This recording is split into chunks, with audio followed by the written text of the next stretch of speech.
I thought I wasn't backstage. It's noon on a Wednesday, so it is now the beginning, once again, of a new season of Soccer's in Session, brought to us by our friends at Kaiser Permanente and KP Georgia. And what we'll do over the next hour is we're going to talk high school soccer, have some friends that are going to be with us this week to kick things off for 2025. We'll catch up with Rob Houston, the head coach of Greenbrier's boys and girls teams.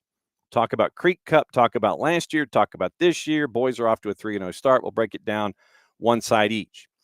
We'll also go and visit our buddy Brian Lawson, the head coach of the boys side at Jeff Davis. Jeff Davis played Toombs County, and for them, you're taking on state champs, and so it was an opportunity for Jeff Davis to challenge themselves early in the season. And for those of you that may not know our schedule right now, and we'll talk about this as well, you get Toombs County and Jeff Davis, a state champ and an up and coming power on the boys' side. And you've got coming up on March 11, about 3 weeks away. It's going to be SDH doing Appling County and Jeff Davis on the network. We'll be live down there in the Pinelands on March 11 for that matchup, and so we'll catch up with Brian. For those of you that may not know about Jeff Davis, it'll be an education about Jeff Davis and what it's been for them to build the program to this point. We'll talk about last year in the run, talk about what happened with Appling County last year, and we'll get you squared away with everything going on at Jeff Davis. And then about 12:35, we're going to catch up with Nathan Dooley, the head coach down at Perry, and we'll catch up with him on the girls program down there and find out what's going on this season with them as they build. And with each of these teams, what I want to do today is get into the discussion about how difficult it is to schedule, especially now that these are up-and-coming programs making deep runs in their classifications. Do the teams around them, do the rivals, or does anybody back away now because of what we're seeing with these programs these days? With these up-and-coming programs, when you're trying to find a game, need a game, got a game, is it difficult to schedule because of the successes that you've had? So we'll find out about all that coming up in just a little bit. Wow, wasting no time. This is cool. I mean, he looks like he's ducked into his car. Fantastic. We're going to catch up with Rob Houston, the head coach at Greenbrier, and through the magic of pushing a button, there he is. You're safe guesting, right, Rob? I am. I'm sitting in my car right now, just the only quiet place in the school. First off, thanks for being our first guest here in 2025 when it comes to Soccer's in Session, and we get to catch up a little bit at Creek Cup. And what I wanted to ask for those that may not necessarily know, what has it been like for you to coach the Greenbrier program, both sides, and get them to where they are right now in the state? Well, it's been an adventure. This is my third season at Greenbrier. Originally, when I first came on, I was just on the boys' side, and I did both the boys' varsity and JV. And that gets chaotic with the different schedules. It seemed like I had a game every day, practice every day, from 3 to 5:30. And it was a lot. So last year, I switched over to doing just varsity, but doing both boys and girls because our travel schedule is the same. And it actually worked out. I have more time off, less responsibilities during the day, during the week. I'm down from 4 games a week to 2, on rough weeks. And it just logistically just makes more sense that way. And then I've actually been able to really cultivate the relationship with the players a lot more. I get to spend more quality time with them, both boys and girls. And it's been interesting to see them develop. So the senior class this year, they were sophomores my first year. And I've got a better working relationship with all of them, all 17 of my seniors, than I've had at any point in the last 3 years. What's it like to see these players grow from that first time that you were with them as sophomores? What's it been like to see both of these programs and have these student athletes grow and mature to where they are now as seniors?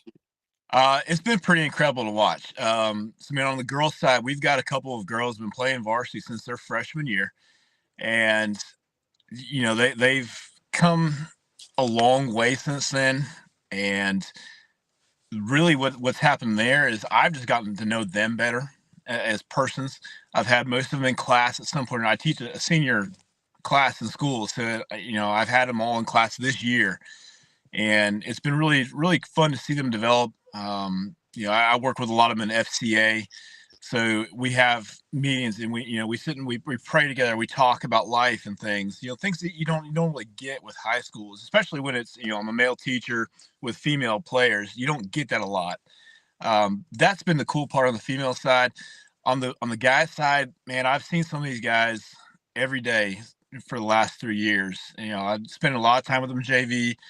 I told my senior guys that this was their year and that I expected a lot out of them. And so actually, I had this kind of like, I don't want to say cultivating moment, but it was this big moment this last weekend at the Creek Cup. We went into a shootout with LaGrange, and I had pulled my senior captain goalkeeper to let the younger guy get some time at the end of the game.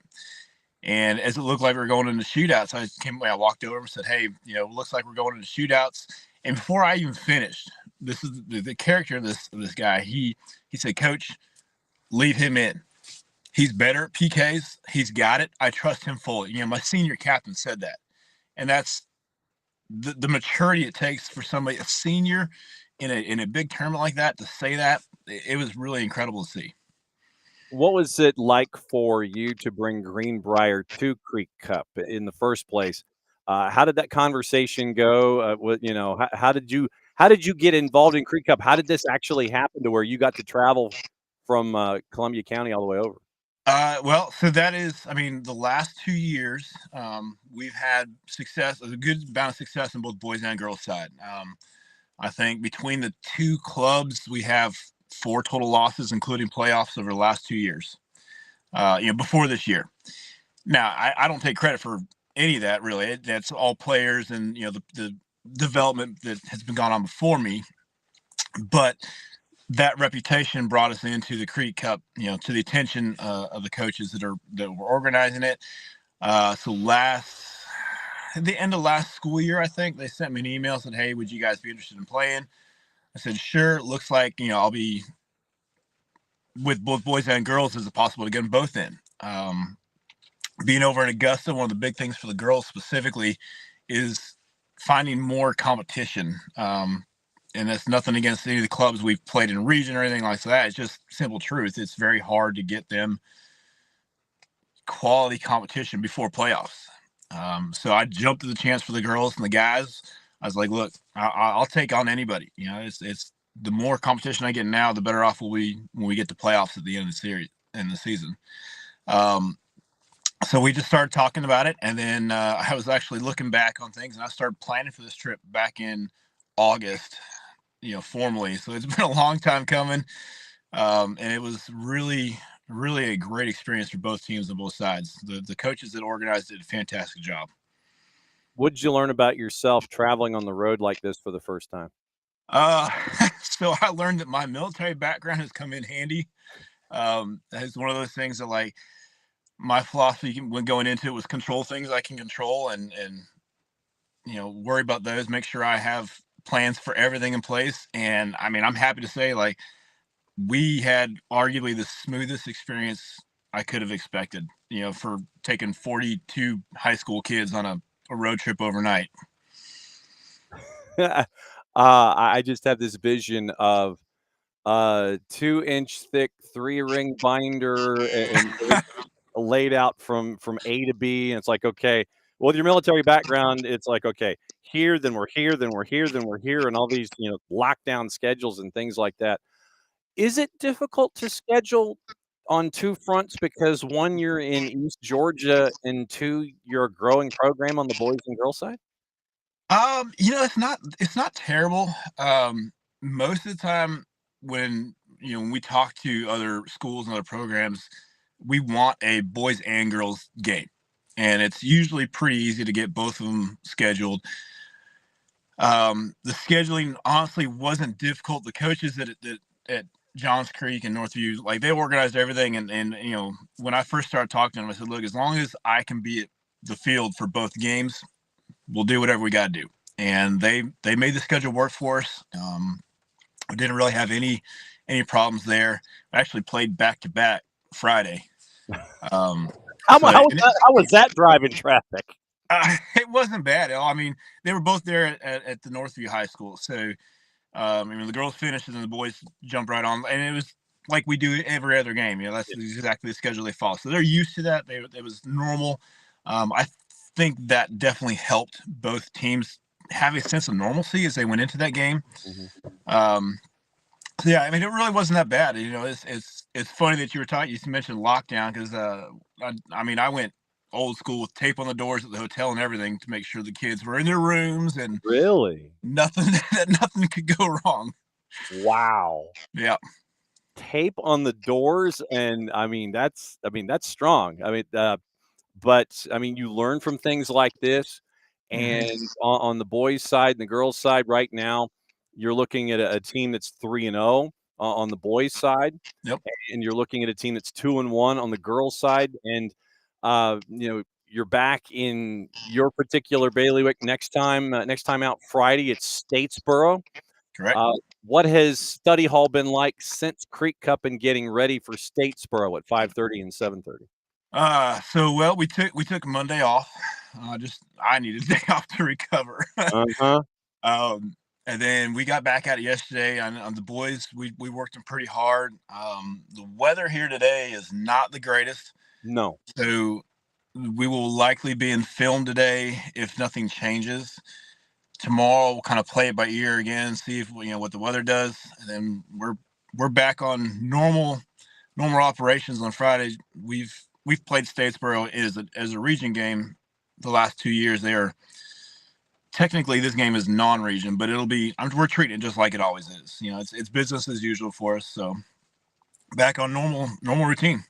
Last year, just so folks know, and I do want to ask about the environment there. Last year, the girls were 16-1, and the numbers are staggering, frankly. 126 goals scored, and you only allowed 5 the entire season. And then the boys 12-4-1, and 44 scored, 15 allowed.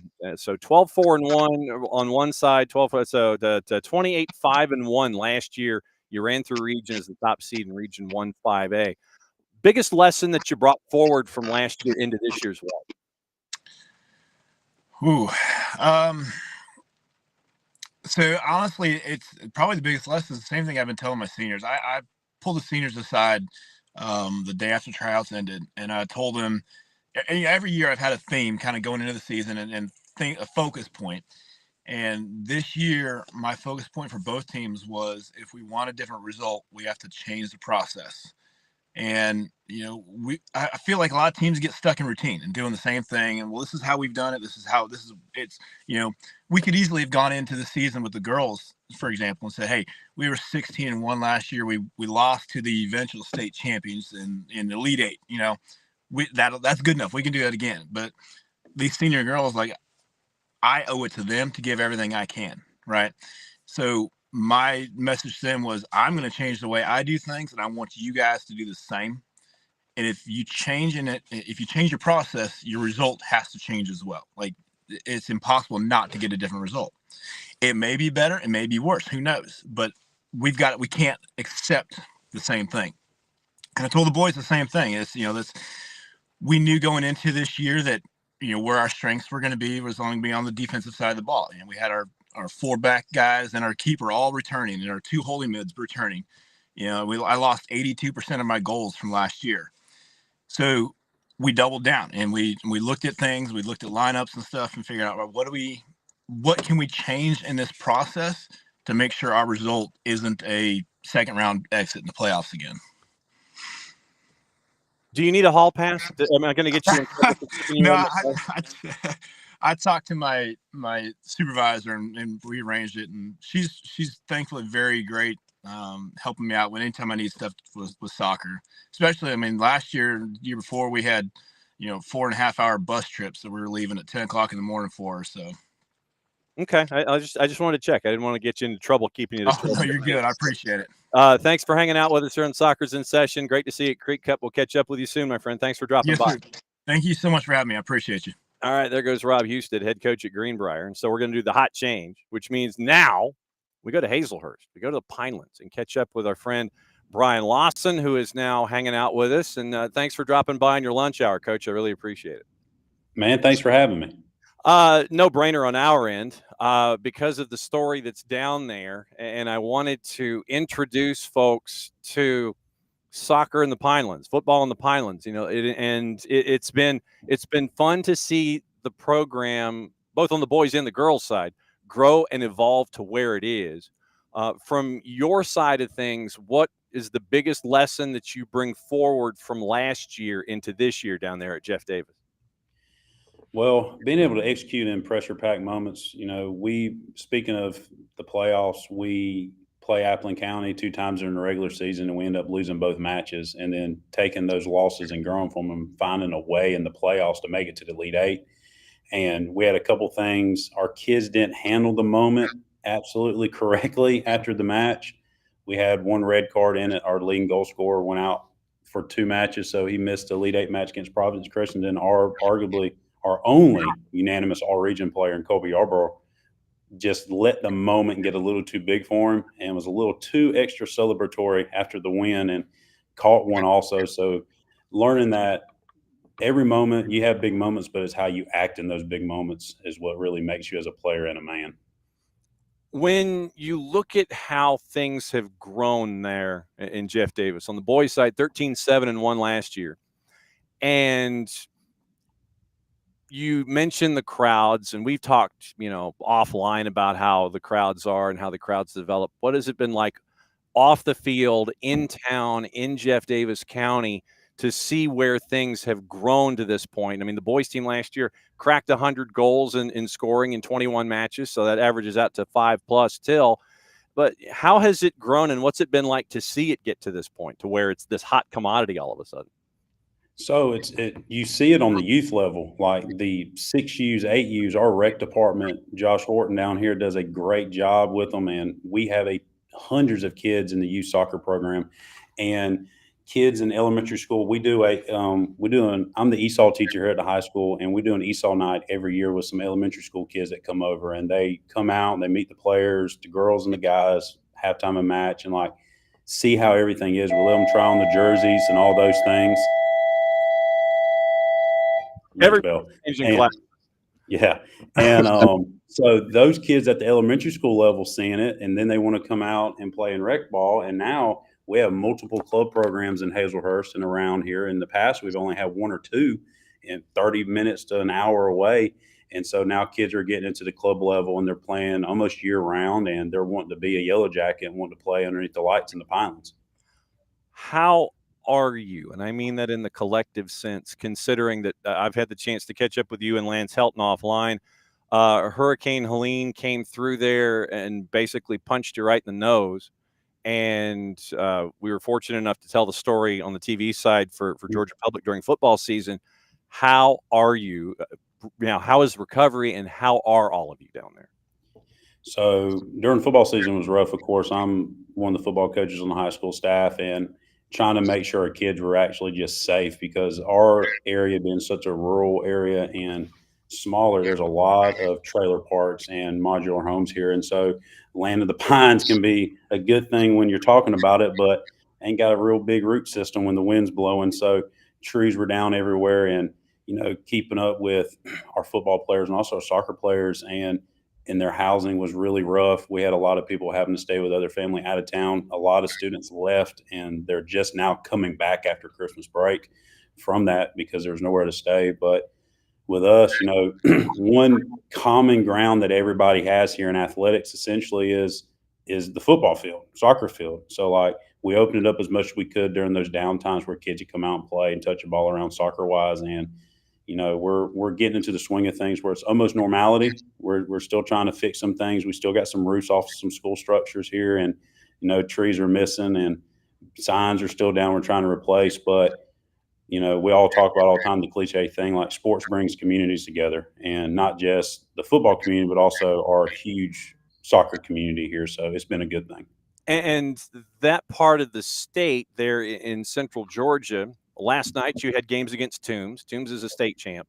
And It was a split night for Jeff Davis against Toombs County, but you've got Appling, you've got Toombs, you have Fitzgerald. That's an up and coming program. From the Central Georgia perspective, what's it like to have all of all of these pockets that we're used to seeing on a football Friday night come together now in the midweek, have the crowds that are there? Baxley comes to visit, you can't get a ticket. You're going to Fitzgerald, it's a tough ticket. There in the Pinelands, it is a tough ticket. I mean, it's to see the game grow on the whole. What's that like? So it's sort of like all major programs. Like in college, when your football programs are doing really well, all other sports usually grow with it. Like look at Toombs just won state championship in football, and it's just they're probably going to win state. And almost I don't know what's going on at Toombs County right now, but they are dominating in tiddlywinks. Like it's everything. But you have Toombs County, you have Vidalia, who's usually a pretty good power in soccer. You have Thomasville, Fitzgerald, Appling County, Bacon County. In the past, we've had to travel to try and play opponents to, just a quality style opponent. And now in the last 3 or 4 years, you only got to travel 30, 45 minutes away, and you have all these great programs being ran around us in our region and other regions. But in doing that, all these kids have grown up together. Like, they all know each other. They've all played soccer in their backyards together, and they've all played church league together. And now they're playing travel ball together. And so when you play Toombs, either it's here in the pit or you're playing at Swain Stadium in Baxley, or you're traveling to Fitzgerald, like everybody knows everybody, and all the families have rivalries. So it makes Under the Lights really special here. For those that haven't had the chance to see you and your squad this season, who are some of the focal points? So when we come down there to broadcast the game against Appling, everybody's prepped and ready to go. Who are some of the folks that are in the spot shadow for you this year? So starting on our girls side, we have a sophomore in Alex Arano, who could arguably be the best player that's played here on the girls side. She has that potential as a 10th grader. She's a preseason All-State for single A as a striker, and she's coming off a hat trick against Toombs yesterday. She's going to be special. We have a defender in Kira Buford, who's a 2-year starter for us. She was a GHSA All-State player, special in the back line. We're pretty young on the girls' side. We had a group here a few years back that went undefeated and won the region before I took over, and they graduated a ton. So we're rebuilding in the same aspects. And then our boys' side, we lost leading goal scorer last year. We lost our whole back line, all our backs. But we returned Colby Yarborough, which I said is one of our center mids, Gal Valora, who is a highly decorated player here in South Georgia, playing attacking mid-force. We have a junior who is Connor Fish Munzak. He is going to be our top goal scorer, hopefully. If he can score, we're going to be all right. We're really young in the back, but keeper is a veteran. He didn't play keeper for us last year because senior beat him out for the job, but he's been a starter for me as a freshman in JT Clifton. So we lost a lot last year, but we're bringing back a lot. And, playing Toombs last night was a good challenge for us and them. Losing on a PK stinks anytime, but, anytime you get to defend a state champion in your house and you take them toe-to-toe is a good thing. Brian Lawson down at Jeff Davis hanging out with us here at Soccer's in Session, presented by our friends at Kaiser Permanente here on the SDH Network. When you came in and you took over as coach, and you look at now, in that period of time, does it seem like it has been a steady growth curve for you in your tenure there at Jeff Davis, or does it feel like it has been this rocket ship that has taken off? I mean, when you look back at day one compared to now, what do you think about the growth of the program?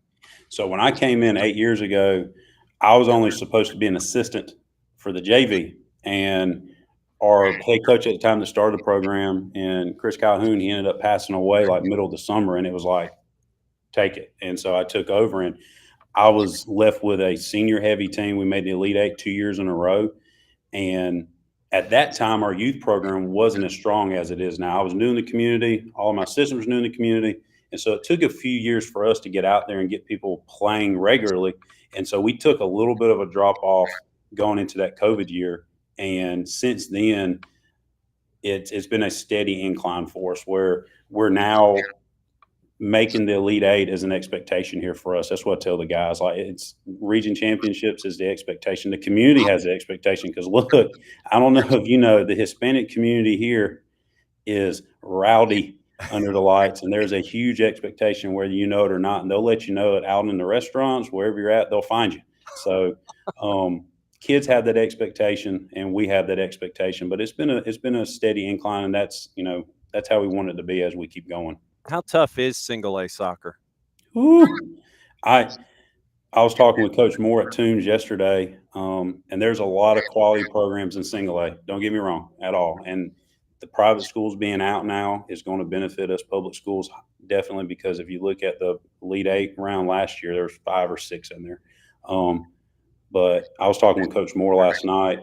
Toombs, defending state champ, 30 minutes down the road. Thomasville has won it here recently. They're about an hour and a half down the road. Fitzgerald is going to be top 1 or 2. We're battling with those 2 teams at the top of our region. Bacon County's good as well, and it's not just. In the past, we talk about if you have to travel above Macon in private and single A soccer, it's going to be a struggle just because of the amount that they play up there and the speed and pace. But now we're starting to get it down here below Macon, that's the dividing line for us, below Macon in South Georgia. That, like I said earlier, you can travel and play state contenders every week. Our schedule's tough this year, so. Yeah, it is, and that's why I want to have folks like you and Nathan Dooley on the show to let everybody know what life is like below the gnat line, because and I mean GNAT, the gnat line, because some folks north of that I-16 border may not necessarily know what's going on below the gnat line, and so that's why I like to introduce the state to the rest of the state here. There's one thing that when you walk on campus, and thanks for coming on with us for the first episode of the season. Inside the field house in Hazlehurst, there is a sign that says "Catch Dog." Yep. And everybody who on the football side, everybody taps that sign on the way out the door. And I know that Los Catch Dogs is part of the phraseology and part of the fabric there at Jeff Davis. Yep. Someone that does not know what the genesis of that is. What's a catch dog? Where did it come from? And what does it mean to be a part of that program? So in 2017, and me, Coach Helton, and fellow coaches, we're talking about trying to find something we want our kids to relate to.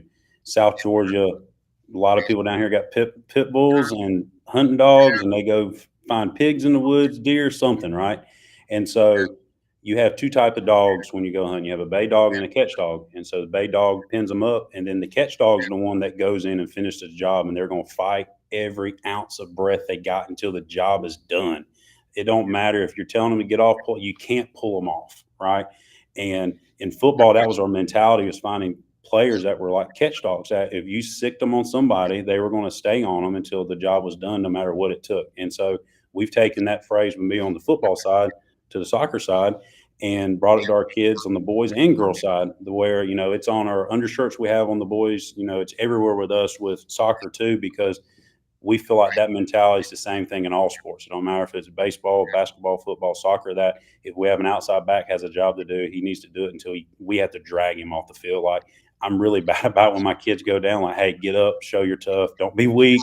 We're not a flopping team, none of that. We take that mentality to be tough, and it's just relentless pursuit until you cannot breathe no more. And that's what we try and do in all aspects. Yeah, because you breaking that down for me. I'm wearing a sweatshirt, and it's like I'm like The Rock when he walks out on Raw, because I've got the chills. By the way, back here in the back section, there should be a familiar scarf. I think it's about right there. Yeah, that's it. So that's you. And once again, you got Fitzgerald coming up, and it's an interesting stretch that you have coming up in the schedule. But once again, Fitzgerald Vidalia Coffee at Appling on March 4. And then we have the return fixtures on the network, March 11.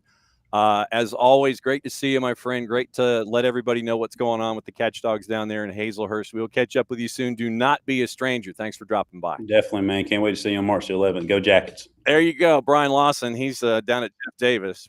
And we go hot tag. Wow. I mean, this is great. Literally, this is you cannot.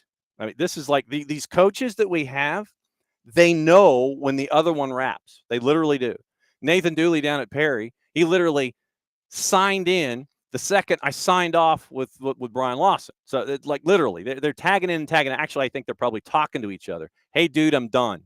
there's like they're texting below the camera line, and it's like, hey, dude, I'm done. Tag in. So we go to Perry, catch up with Nathan Dooley. Is it true that you and Brian Lawson were texting just now? It's like, hey, I'm done. Come on in. No, just luck of the draw, I guess. Just got lucky there. But as always, it's great to see you. And I wanted to let everybody know on this particular show, like I said, we talked to Greenbrier a little bit, talked to Brian Lawson over at Jeff Davis. And now I wanted to catch up with you. I wanted to kind of introduce the state to the rest of the state and kind of focus below the gnat line to get things started here with the first show of the season. Biggest lesson that you can bring forward from last year's team to this year's team is what you think?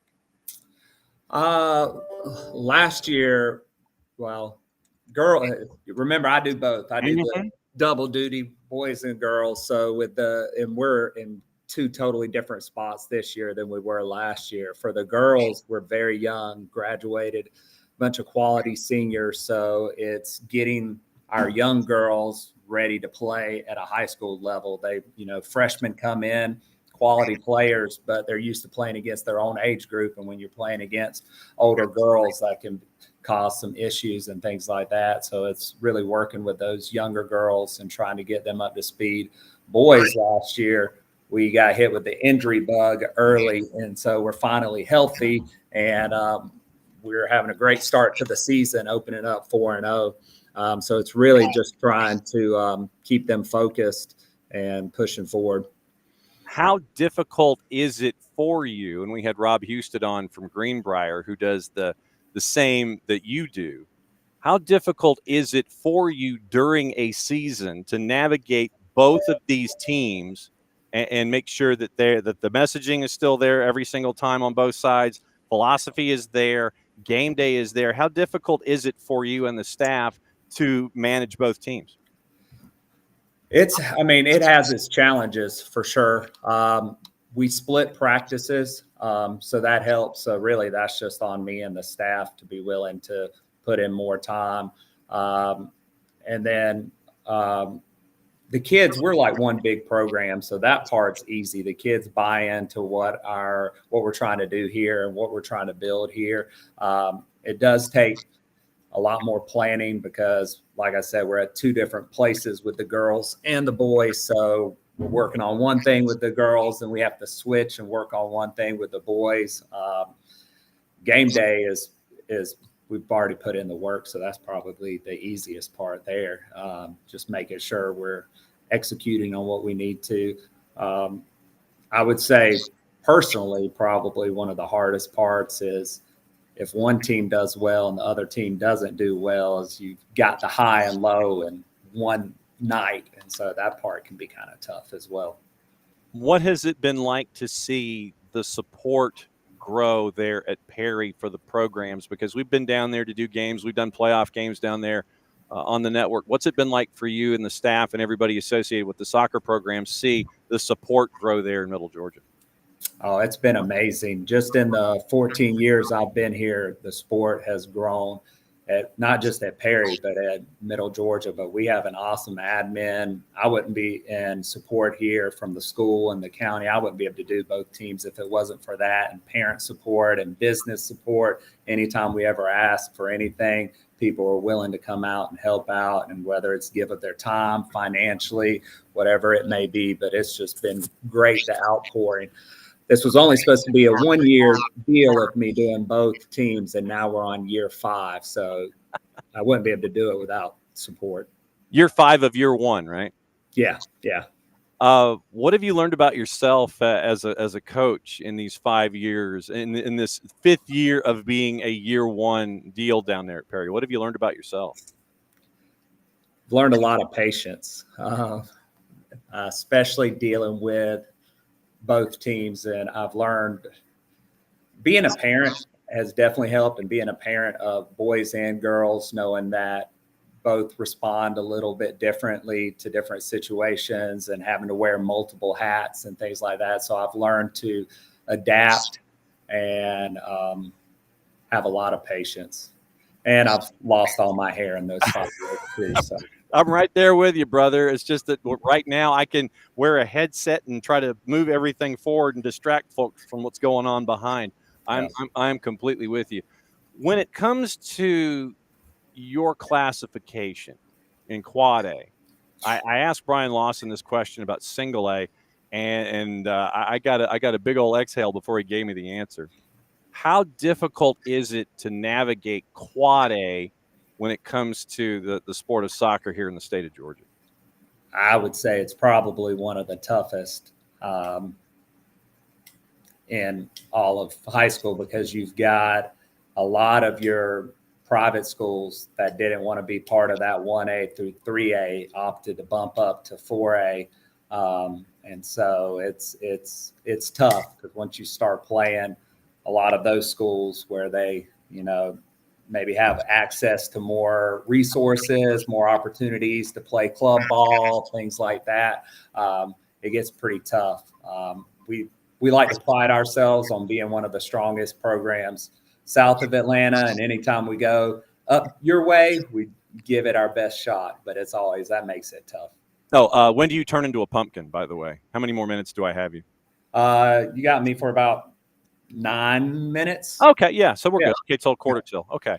Mm-hmm. When it comes to scheduling, because of what you have been able to accomplish over the last couple of years, when it comes to non-region games, how difficult is it for you to schedule? Because somebody looks at, need a game, got a game, and they're like, no, I'm not going to play. I'm not going to play this team, this team, this team, this team, or this team. Is it difficult for you to schedule, or do you have dance partners that are pretty regular and it's like, yep, we'll go ahead and go?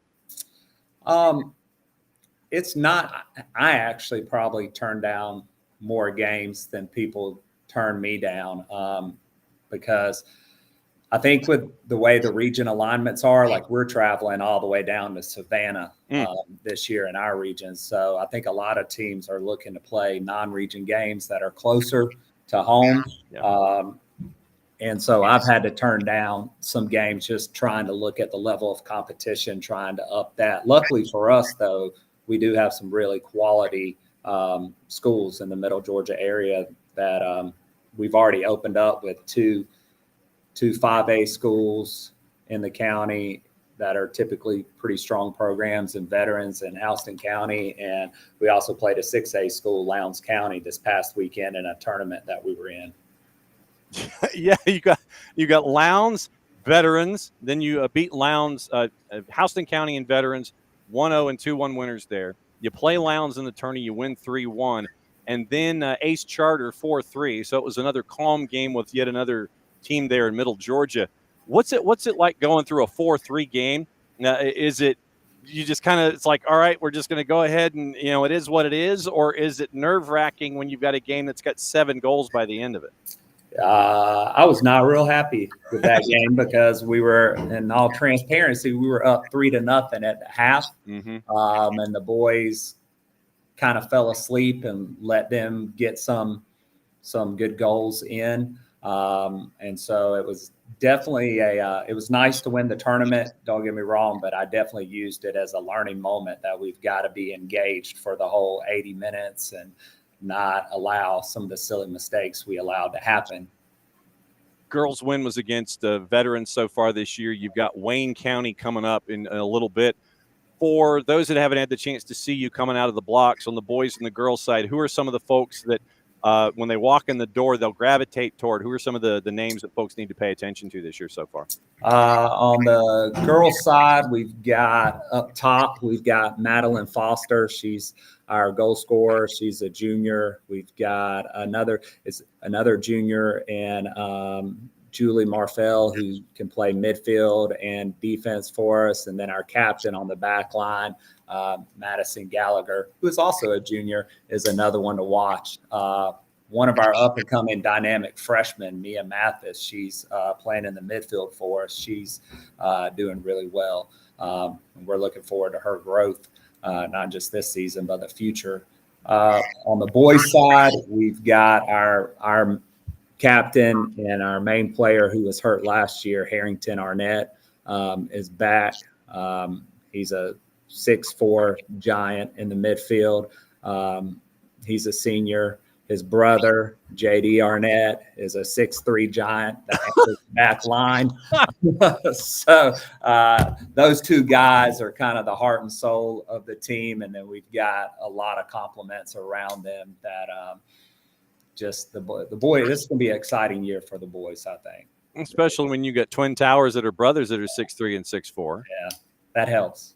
When you look at the growth of the sport just in general, we talked about how the fan support there at Perry has been great. Fan support in Middle Georgia that has been growing leaps and bounds, and all the programs in that particular part of the state.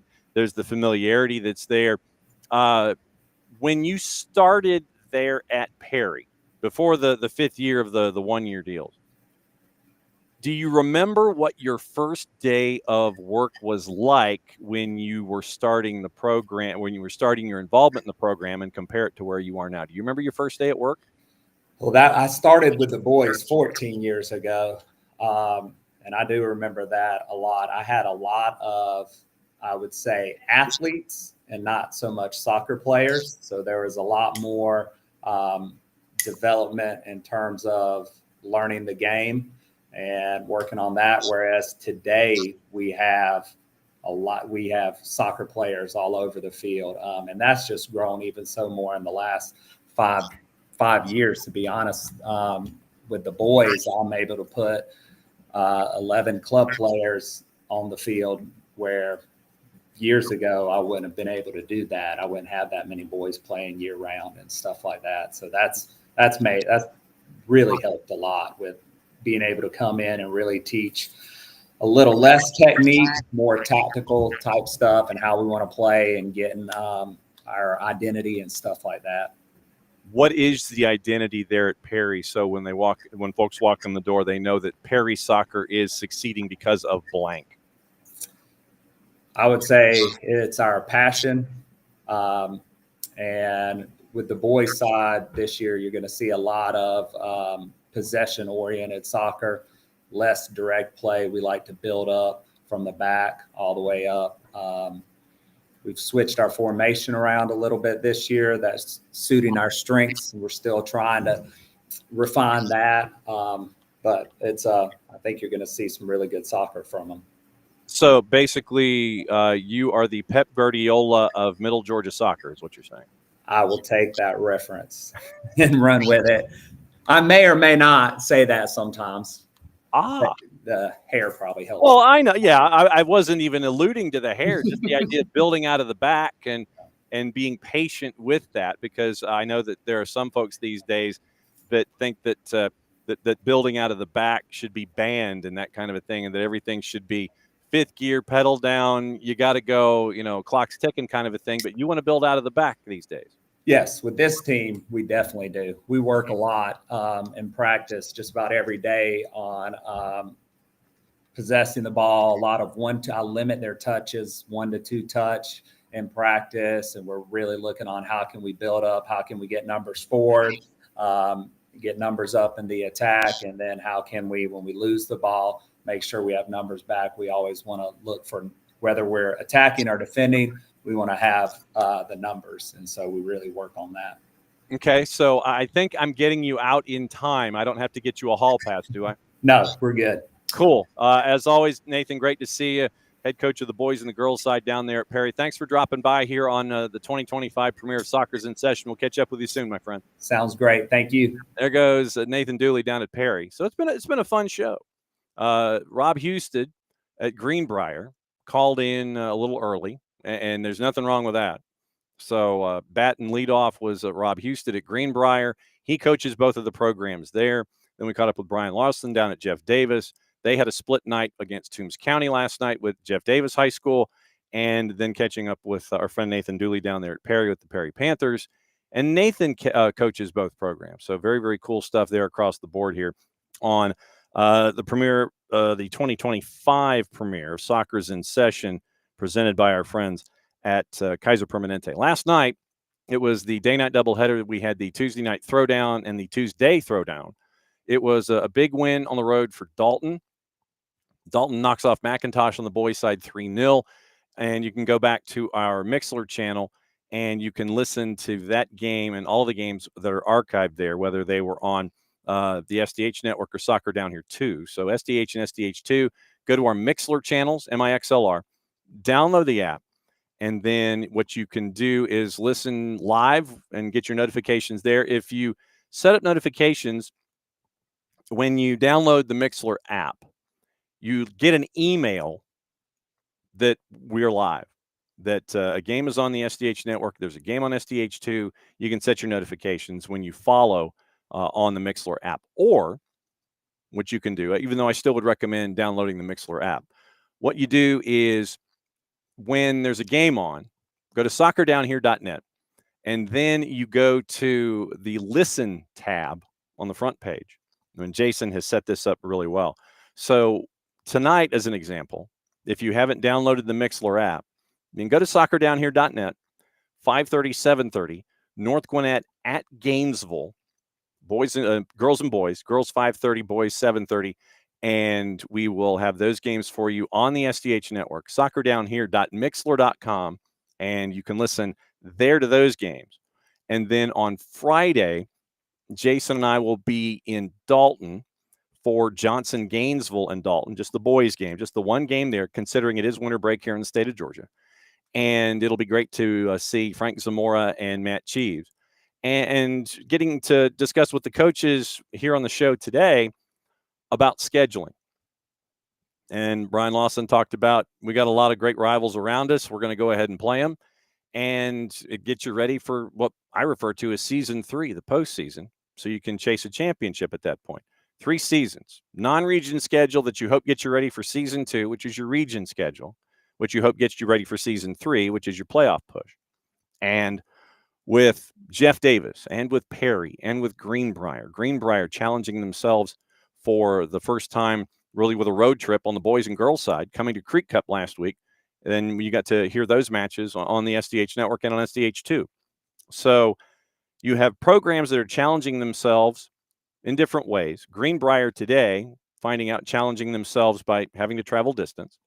Then you have Jeff Davis, who is in a situation in single A where they have all these rivals around them.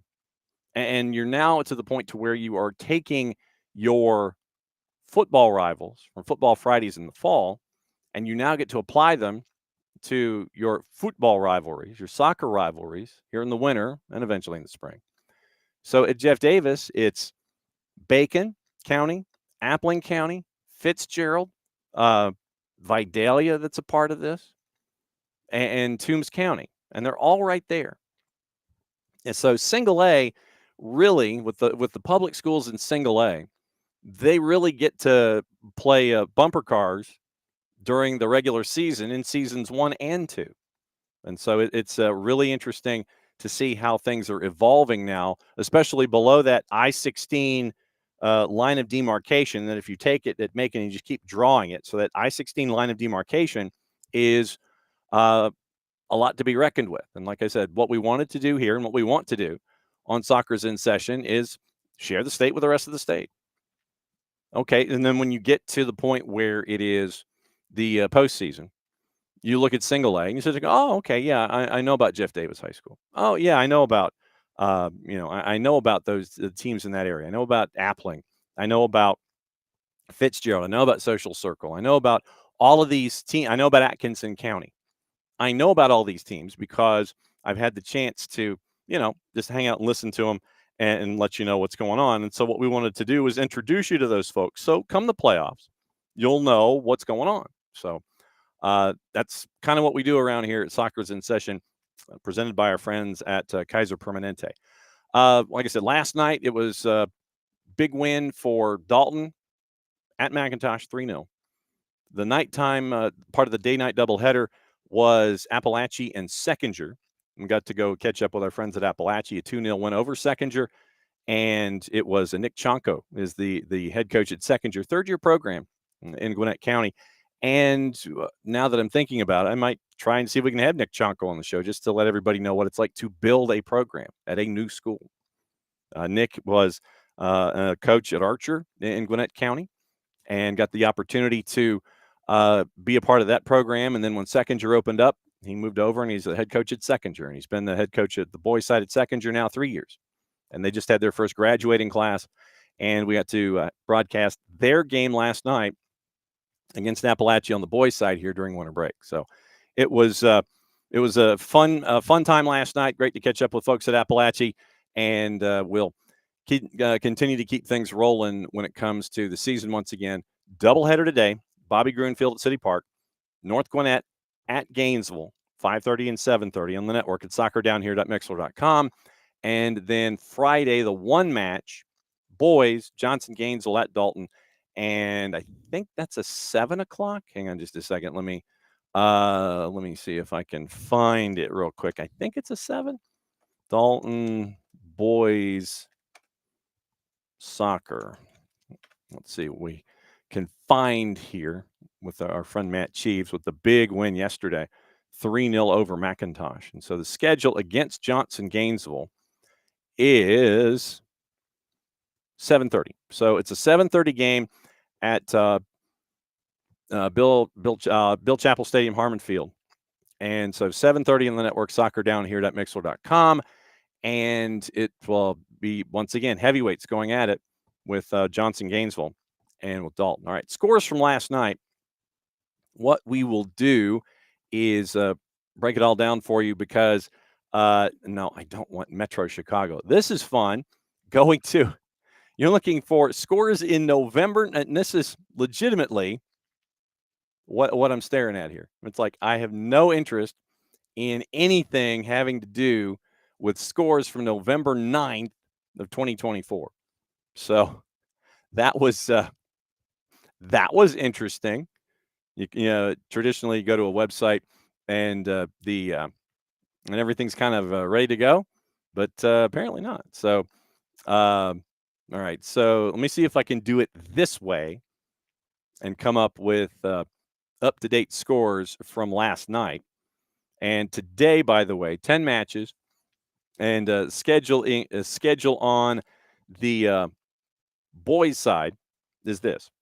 Wesleyan and Padea, Model and Coosa, and it is Crawford County and Jones County. That one's at 7 o'clock. The rest of the boys' games are at 7. Johnson plays South Effingham, Hepzibah and Howard, Brookwood and Pius. You know, we mentioned North Gwinnett and Gainesville. That'll be on the network at 7:30. Hateville Charter and Banneker, and Cedartown and Rome. Yesterday, 97 matches on the board, and give you some of the finals and some of the places and some of the teams that we keep an eye on traditionally. North Cobb over Woodland 3-1.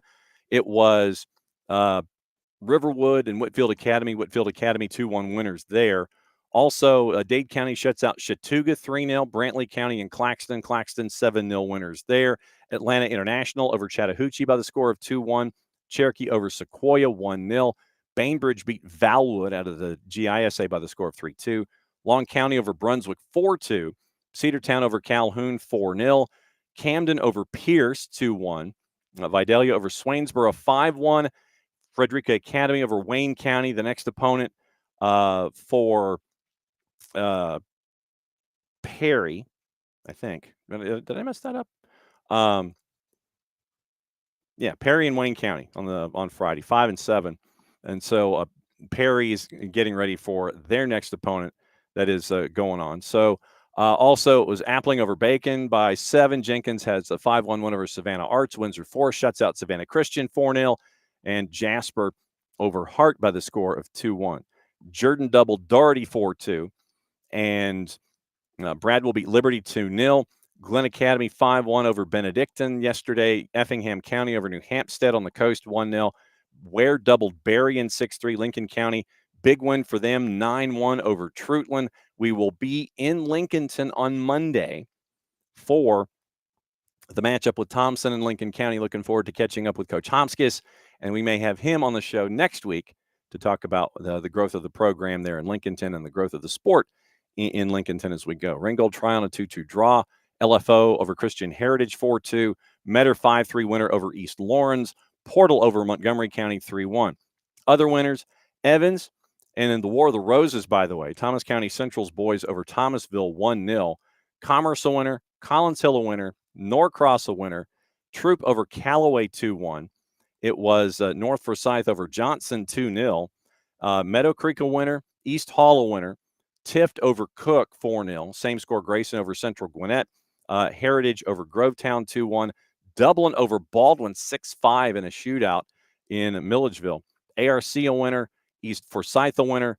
Banks County over Washington Wilkes. Berkmar a winner as well. Once again, more winners from yesterday. In Region 1-6A, I don't know if we're there yet with region play. Colquitt doubled Valdosta on the boys' side 4-2. Clark Central over Oconee County 2-1.